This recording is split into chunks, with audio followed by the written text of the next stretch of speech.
Halo semuanya, kembali lagi di channel Teguh Gusto. Bagaimana kabarnya teman-teman semua? Saya doakan semoga baik-baik dan sehat-sehat saja ya. Kali ini saya akan bercerita tentang sebuah film yang berjudul The Colony. Adalah sebuah film thriller fiksi ilmiah Kanada yang rilis di tahun 2013, disutradarai oleh Jeff Renfrew dengan naskah yang ditulis oleh sang sutradara dibantu Zvedt Roscoff, Patrick Thor, dan Pascal Trottier.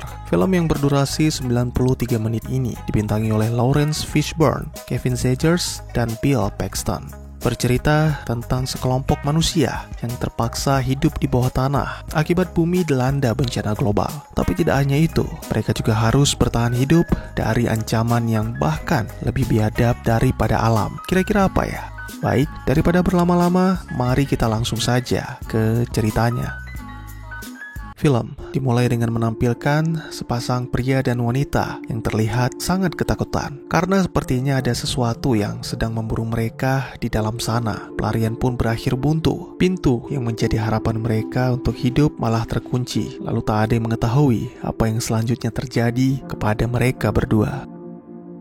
Scene berpindah ke bunker yang lain, yaitu Koloni 7. Di tempat ini, selain suhu yang sangat dingin, wabah penyakit juga adalah ancaman yang paling menakutkan bagi manusia. Belakangan, virus flu telah menyebar dengan cepat dan membunuh 2 orang hanya dalam waktu 1 minggu. Hari itu mereka akan mengeksekusi seorang pria yang sedang sakit. Karena obat-obatan sangat terbatas, maka setiap orang yang menderita penyakit menular akan dikarantina. Lalu jika memang tak kunjung sembuh, maka akan dieksekusi. Ada 2 opsi yang bisa dipilih oleh si sakit. Yang pertama adalah ditembak mati dan yang kedua adalah pengasingan. Hall yang akan dieksekusi terus memohon kepada Mason agar diizinkan untuk kembali ke karantina dan mendapatkan pengobatan. Tapi sayangnya Mason sudah tidak bisa memberikan kesempatan tersebut. Bahkan dia juga tidak memberikan pilihan dan langsung menembak mati Hall.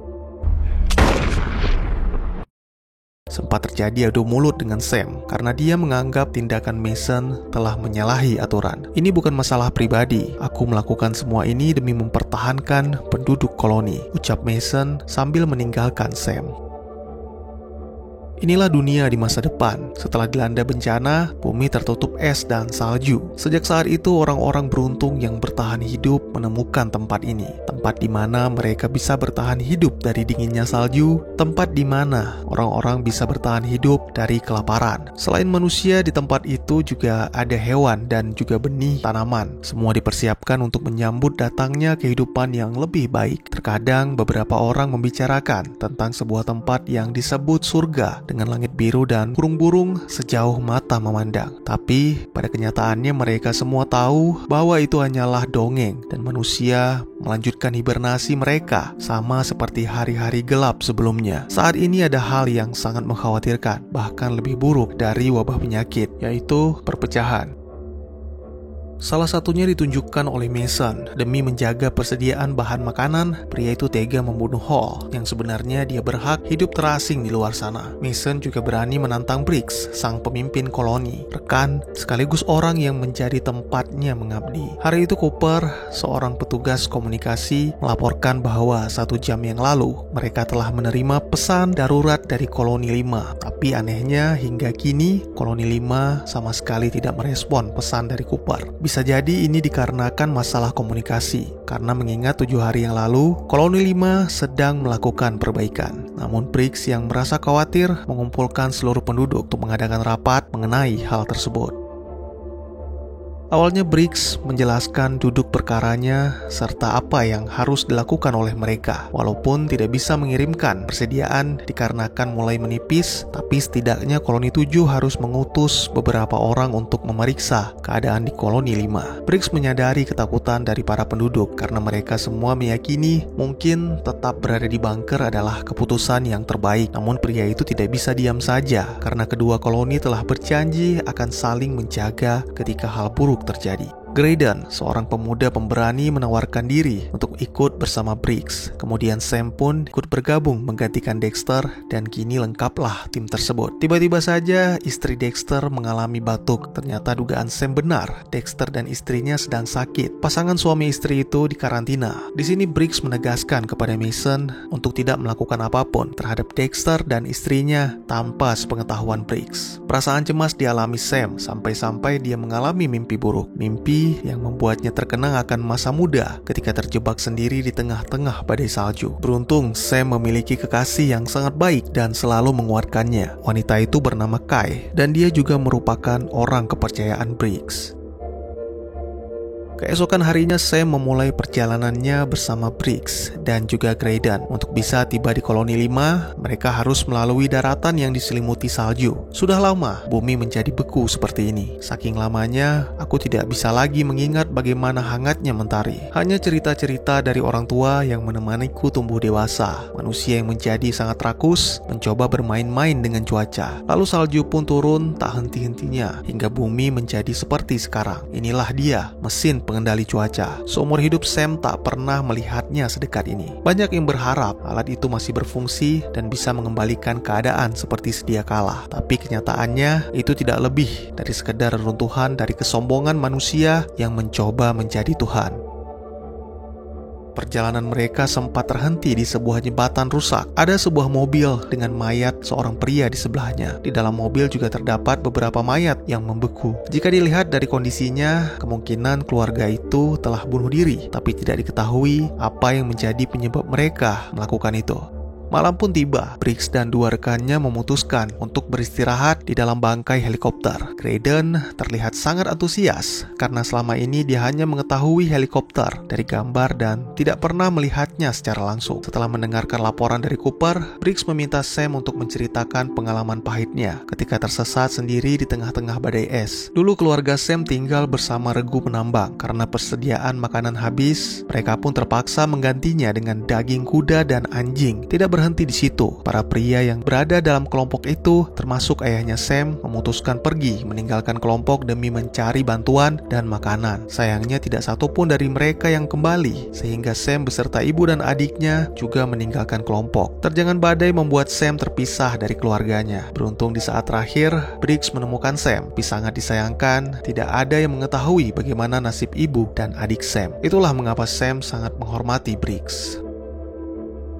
Keesokan harinya mereka pun tiba di koloni 5. Tidak ada satu orang pun yang menyambut kedatangan mereka. Padahal menurut Briggs, jumlah penduduk koloni 5 sekitar 50 orang. Curigaan Briggs pun semakin menjadi ketika melihat bekas darah yang terdapat di sekitar lubang masuk. Bahkan ketika masuk ke dalam, mereka menemukan darah di mana-mana. Menyadari mereka dalam bahaya, Briggs menyerahkan sebuah pistol kepada Graydon untuk berjaga-jaga. Selain darah yang berceceran, mereka juga menemukan banyak bekas cakar pada sebuah pintu. Suara pukulan pada sebuah pintu besi membuat Sam tanpa pikir panjang membuka pintu yang terkunci di sana. Untungnya tidak ada sesuatu yang berbahaya terkurung di dalam, melainkan hanya seorang pria yang tertidur dengan selimutnya.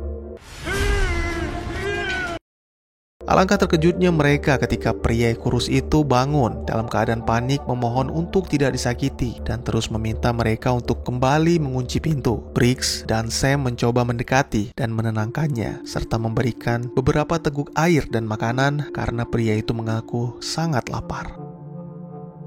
Tak lama kemudian, setelah suasana benar-benar tenang, pria yang bernama Leland itu menceritakan apa yang terjadi di koloni 5. Beberapa hari yang lalu, mereka berhasil memodifikasi antena komunikasi sehingga mampu mencapai jangkauan yang lebih jauh. Secara tiba-tiba, koloni 5 mendapatkan sebuah pesan yang menjelaskan bahwa sekelompok orang di luar sana telah berhasil memperbaiki mesin pengendali cuaca sehingga bisa menyingkirkan awan tebal dan cahaya matahari bisa mencairkan es yang menutup tanah.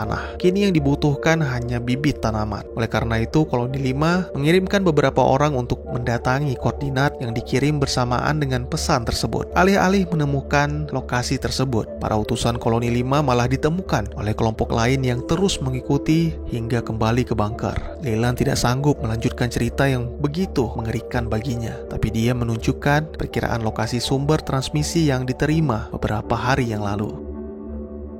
Briggs memutuskan untuk kembali ke koloni 7 sekaligus membawa Leland, tapi Leland menolaknya. Pria itu terus menangis ketakutan dan memohon agar ditinggalkan dalam keadaan terkunci karena khawatir mereka masih berada di sana. Sam menjelaskan bahwa tidak ada siapapun di koloni 5 kecuali Leland. Itu juga karena Sam mendengar sebuah ketukan dari balik pintu besi. Mereka pun terhening dan menyadari bahwa saat ditemukan, Leland sedang dalam keadaan tak sadarkan diri, yang mana berarti orang-orang yang disebut Leland dengan mereka masih berada di sana. Briggs meminta Graydon menghubungi koloni 7 untuk melaporkan kepulangan mereka, tapi tiba-tiba saja terdengar suara teriakan seperti raungan hewan, membuat semuanya bersiap dengan senjatanya.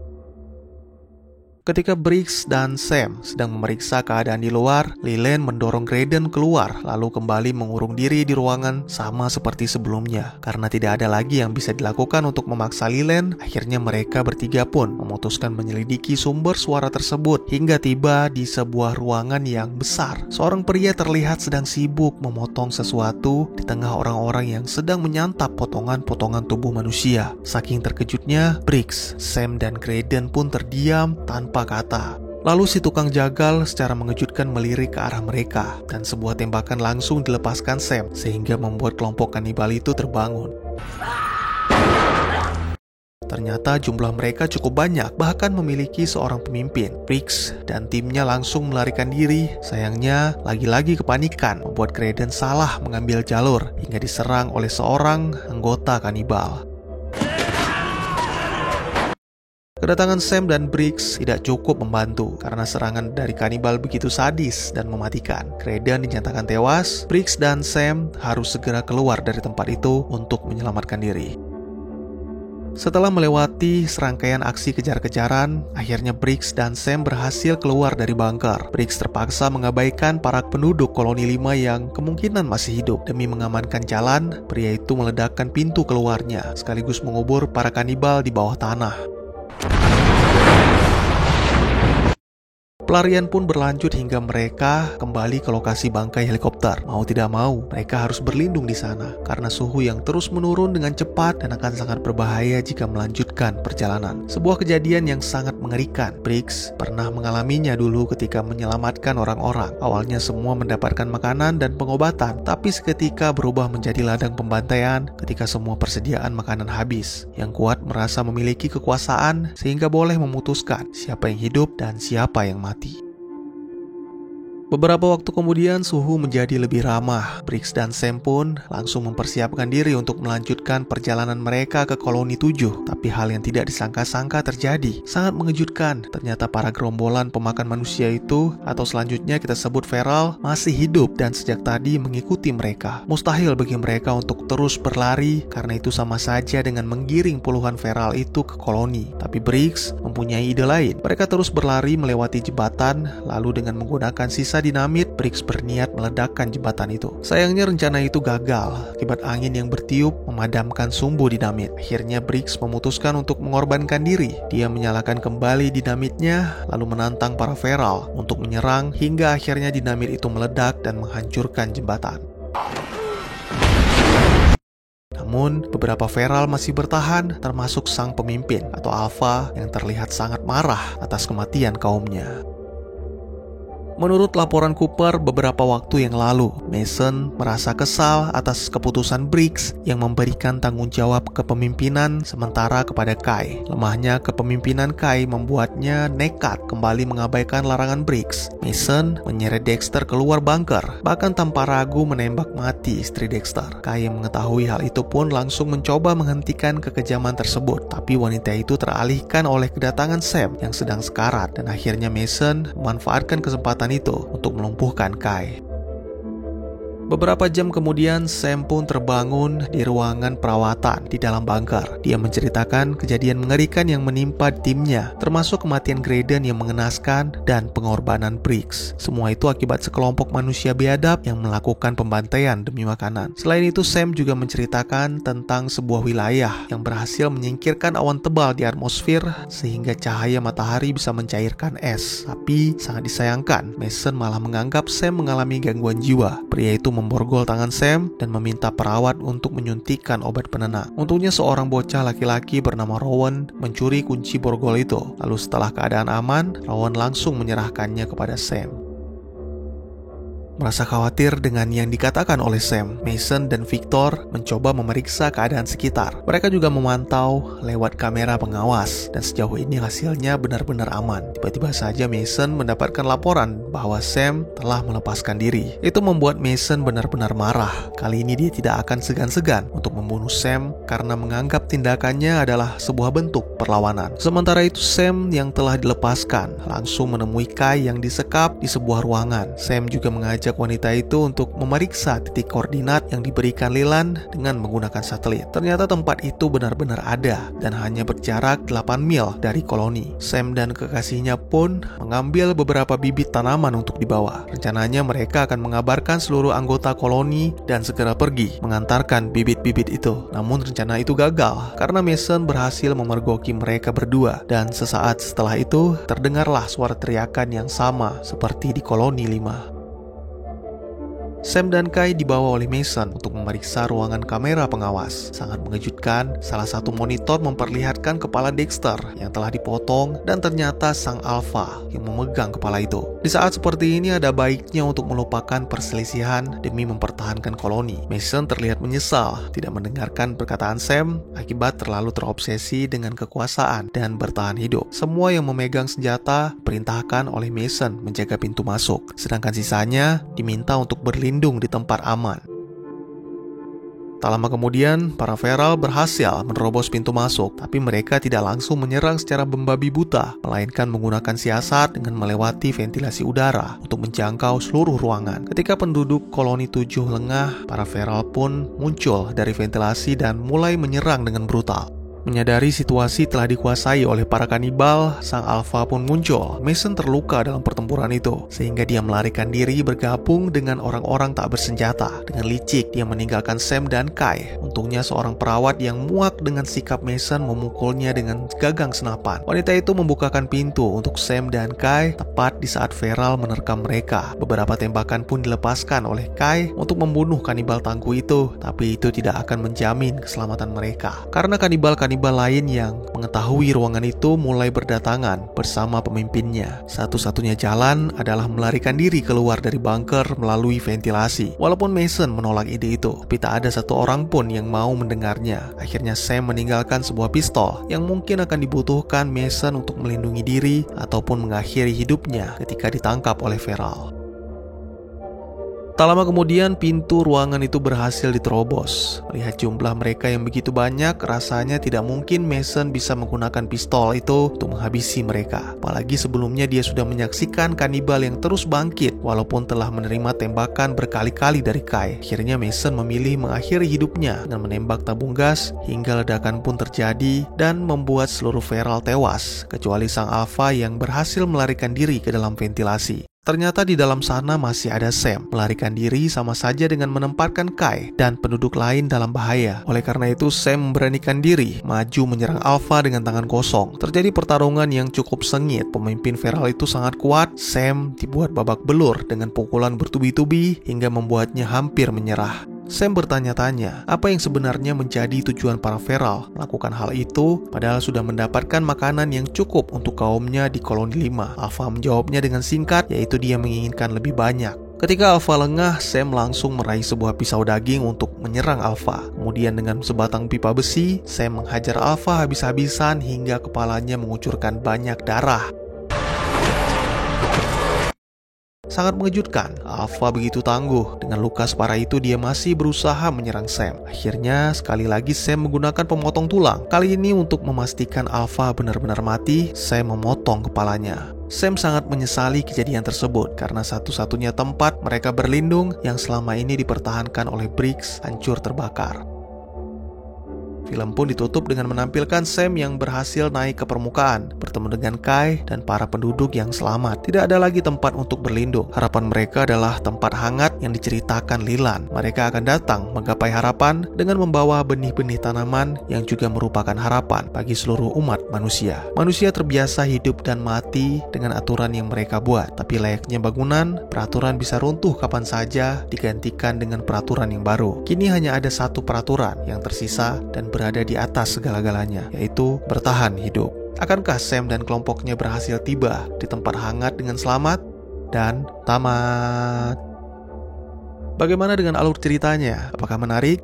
Saya pikir film ini cukup menegangkan dan cocok bagi para pencinta adrenalin, mulai dari darah yang berceceran, teror, kanibalisme dari para feral, cinta, pengkhianatan, dan juga pengorbanan. Selain itu, akting yang sangat baik oleh aktor kawakan Lawrence Fishburne dan Bill Paxton bisa menjadi nilai tambah untuk film ini. Mari kita masuk ke segmen penjelasan.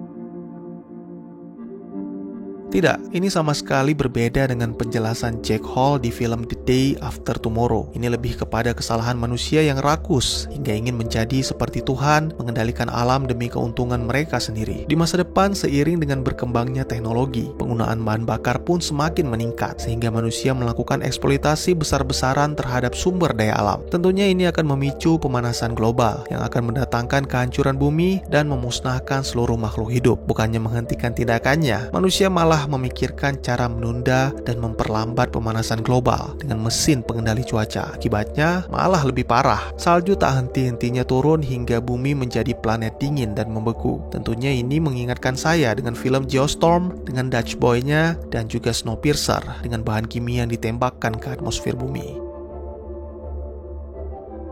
Bagi yang sudah menonton alur cerita Pandorum, mungkin sudah tidak heran dengan manusia-manusia sadis ini. Briggs bercerita tentang masa lalunya ketika menyelamatkan orang-orang dan semuanya dikumpulkan di sebuah stadion. Mereka mendapatkan makanan dan pengobatan. Semua hidup rukun dan damai. Tapi ketika persediaan makanan mulai menipis, rasa kemanusiaan itu akan lenyap diganti dengan ketidakwarasan. Ketika itu terjadi, manusia akan melakukan apapun untuk bertahan hidup. Tidak ada bedanya dengan anjing liar. Pada awalnya yang kuat akan menindas yang lemah untuk menguasai sisa makanan, dan ketika makanan benar-benar habis, yang kuat akan memutuskan mana di antara yang lemah yang akan mati lebih dulu untuk menjadi makanan.